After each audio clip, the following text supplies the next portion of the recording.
Mamma mia, salut les amis et bienvenue dans cette nouvelle vidéo consacrée à Laravel. Alors vu qu'on a commencé le refactoring avec cette méthode privée là, je me suis dit pourquoi s'arrêter en si bon chemin, ok? On va tout simplement terminer ce qu'on a eu à commencer. Donc à ce niveau-là, si vous vous rappelez, on fait ici this get record for URL, ce qui va permettre d'appeler ici cette méthode-là, ok? Et tout ce qu'on faisait à ce niveau, c'est quoi? On tentait de trouver une URL qui avait l'URL qui est passée par l'utilisateur au niveau de notre table URL. Si on la trouvait, alors on retournait cet enregistrement-là. Dans le cas contraire, on crée une nouvelle URL et c'est ce qu'on retourne à ce niveau-là, ok? Donc si je devais résumer cela en une seule phrase, c'est quoi? On trouve le premier enregistrement qui match ici ces conditions-là, où on crée ici un nouvel enregistrement. Ok? Et ce qui est intéressant, c'est qu'au niveau de Laravel, vous avez déjà une méthode qui permet de faire ceci, qui a pour nom ici first or create. Ok? Tu vas essayer de me trouver le premier enregistrement qui va matcher certaines conditions qu'on va passer. Si tu ne trouves aucun enregistrement qui matche ces conditions-là, alors tu me crées un nouvel enregistrement. Ok? Ce qui veut dire qu'à ce niveau-là, je pourrais faire quelque chose de très simple. Je vais l'écrire et je vais vous l'expliquer dans quelques instants. Ok? Ou bien pourquoi pas, avant même de l'écrire, on va faire quelques petits tests avec ici Tinker. Donc j'ouvre un nouvel onglet, je viens au niveau de notre dossier Laravel COS, ensuite URL Shortener, et je vais faire PHP Artisan Tinker. Donc rappelez-vous, je peux mettre par exemple ici app URL first pour avoir ici la première entrée au niveau de notre app URL. Ok?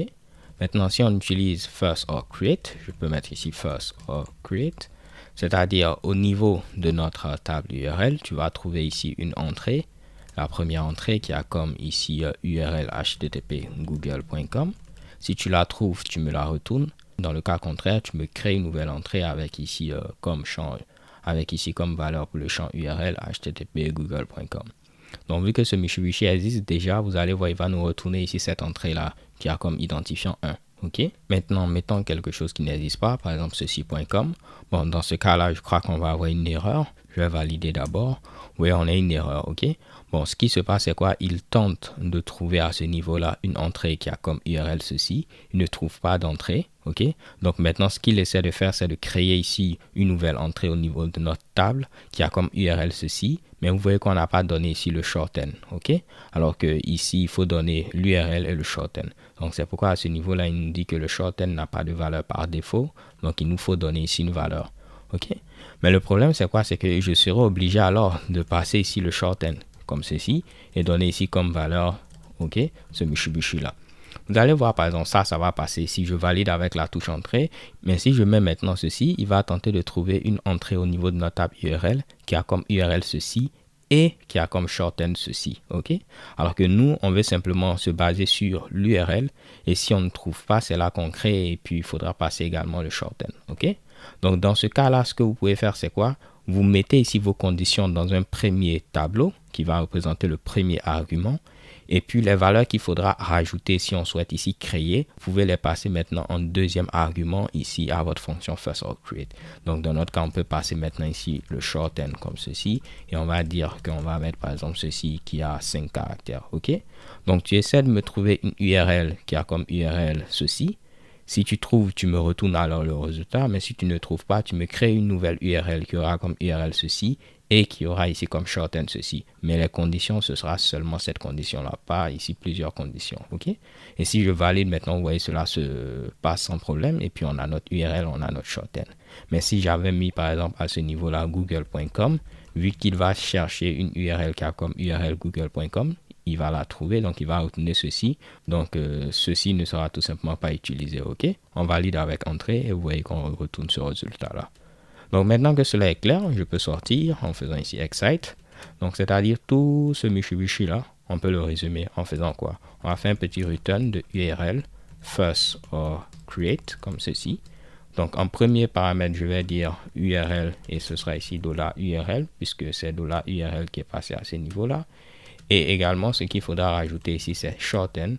Et le shorten, ce sera ce qui aura été généré de façon unique à ce niveau-là. Ok. Donc, pour essayer d'avoir quelque chose de beaucoup plus clair, je vais essayer de le mettre sur plusieurs lignes afin d'avoir ceci. Ok. Et ce qui est intéressant dans cette histoire-là, c'est que je peux enlever tout cela maintenant.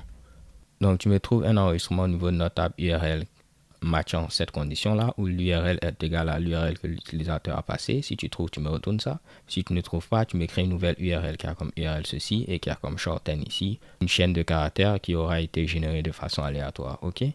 Donc là, c'est très important. J'ai deux arguments ici. OK?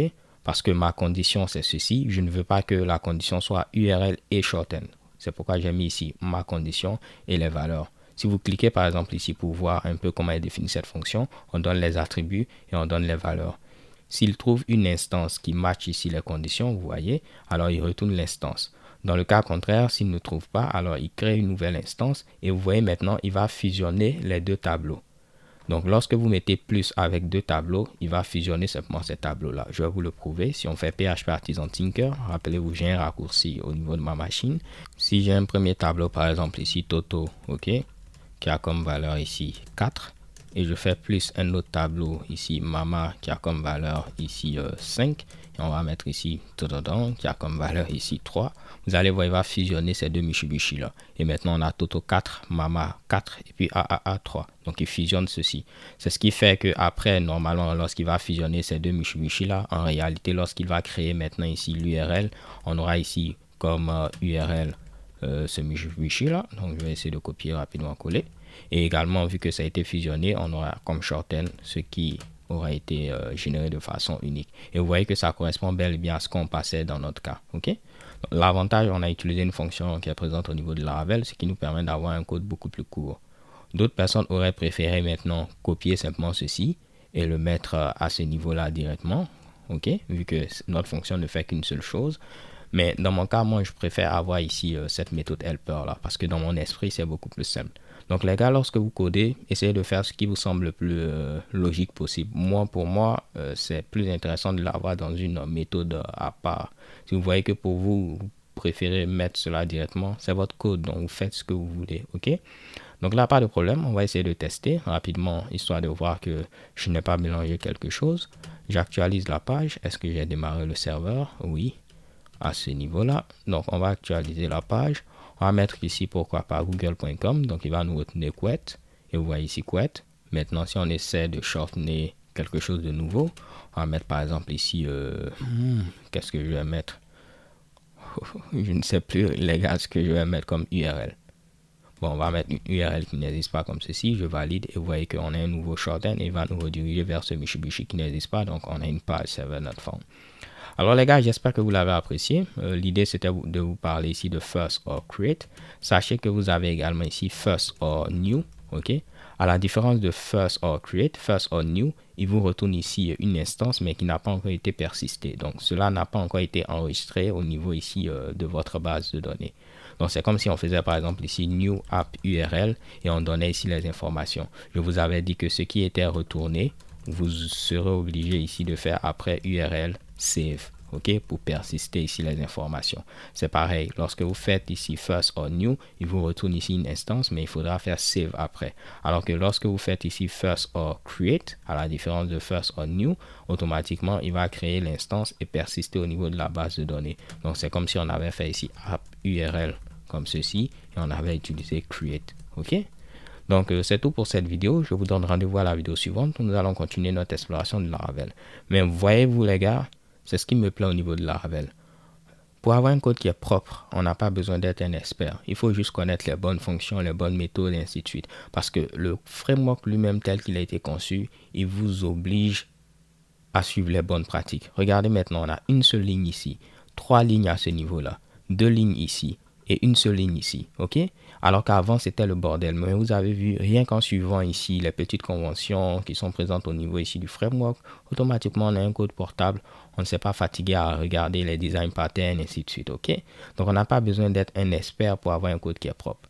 Bon, là, je dis cela juste pour vous encourager, mais vous savez que dans la pratique, ça peut changer. Alors les gars, c'est tout pour cette vidéo. Je vous donne rendez-vous à la vidéo suivante. Stay tuned and take care. Peace.